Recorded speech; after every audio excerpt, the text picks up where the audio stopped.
All right, we got to turn to Blake. Blake, you're monitoring nationwide protests. I know you're in Chicago right now where it's been very heated, but there is a protest going on in LA as we speak.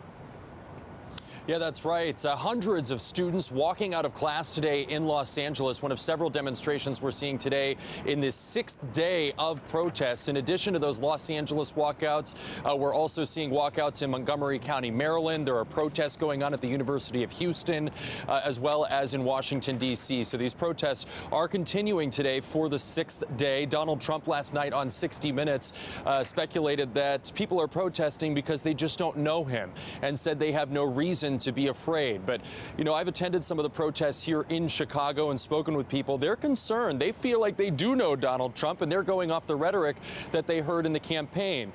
Gays are concerned about what a Trump presidency means for them, particularly with Mike Pence as his vice president, who has had anti-gay policies in the past.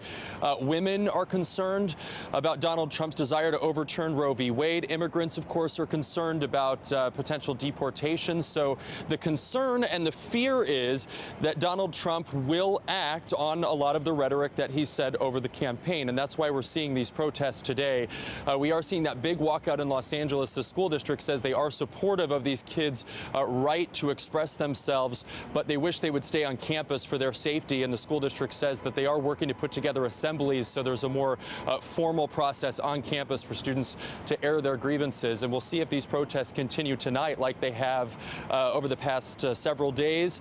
I can tell you that it's not just big cities we're seeing these protests in, though. Cities like Dayton, Ohio, Springfield, Massachusetts, they're everywhere. Stephanie?